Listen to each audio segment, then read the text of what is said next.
Alors, je peux poser une question sur Pavel Durov en attendant, pour Ouais. vous laisser le temps de réfléchir. Ouais. J'étais effrayé, hein, parce que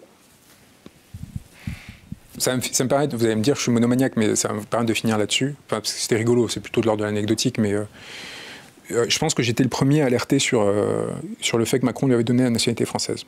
Et à poser la question publiquement, le tweet est retraçable, dire pourquoi Emmanuel Macron a naturalisé cet homme. De la même façon, pour service en court-circuitant toutes les procédures habituelles. Pourquoi il a fait la même chose avec le fondateur de Snapchat? Les data. Qu'est-ce qui se passe? Voilà. Non mais, ok. Question rhétorique, mais non, parce que la question, c'est quel est le deal? Ça, on ne le sait pas. Quel est le niveau d'accès, sur quel contenu, quoi, etc. Nanana. Macron utilise Telegram depuis la mi-2010 pour toutes ses communications en non chiffré. Tous les groupes de discussion de ses conseillers, par exemple sur mon affaire, ça a été révélé par un livre qui s'appelle Ministère de l'Injustice, publié chez Grasset par des journalistes qui ont dit que la conseillère justice de l'Élysée était informée de toutes les étapes de mon affaire en amont des décisions prises par les magistrats. Et comment elle l'était?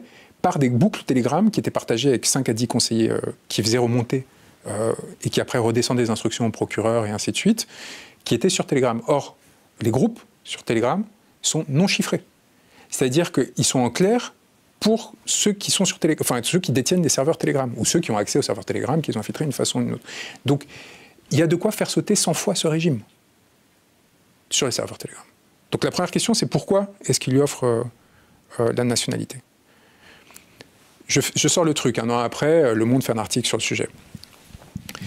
Il se fait arrêter, et là, je ressors la question de dire qu'est-ce qu'il y a. Et là, il y a mon cher ami Edoui qui fait un tweet en disant « Waouh, Le Monde pose une super question, super importante, pourquoi je sais pas quoi ». Et là, pourquoi est-ce que... Et là, je dis « Edoui, c'est pas Le Monde qui pose la question, c'est moi qui la pose depuis 3 ans. Premier point, c'est moi qui ai fait un tweet à 1 million de vues, enfin, c'est moi qui viens de la mettre et Le Monde siphonne le truc. Et deuxième question, pourquoi tu dis que c'est pas moi? Parce que le même mec qui t'a aidé à fonder ton canard est le propriétaire du Monde. Et ce mec, c'est Xavier Niel. Et qui appelle Durov en garde à vue? Xavier Niel. Qui Durov appelle en garde à vue? Vous avez le droit de prévenir une personne quand vous êtes passé en garde à vue. Qui le prévient? Pas sa meuf, pas Xavier Niel. Pourquoi? Pour faire le pont immédiatement avec Emmanuel Macron. Quand j'ai vu ça, et donc, je ne vais pas spéculer plus en amont, j'ai été approché par des intermédiaires pour le défendre, notamment... il a une fondation en fait, qu'il a créée qui fait de la crypto-monnaie, qui est en fait la principale source de revenus de Telegram aujourd'hui. J'ai refusé.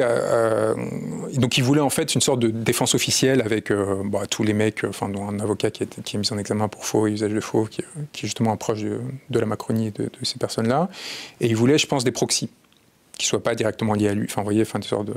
Et moi, j'ai dit, il y a une chose, justement, et ça c'est la clé depuis toujours, justement, je ne roule pour personne sans le dire explicitement et sans que ce soit su publiquement. Je ne prendrai jamais la parole en public pour défendre une cause ou une personne sans qu'on sache si j'ai un lien d'intérêt avec celle-ci, même indirect. Ça, c'est ma règle. Donc, si vous voulez que je défende, je peux vous dire que je pense que Durov serait plus de ce monde s'il m'avait désigné. Et parce que Macron sait très bien ce qui serait passé derrière.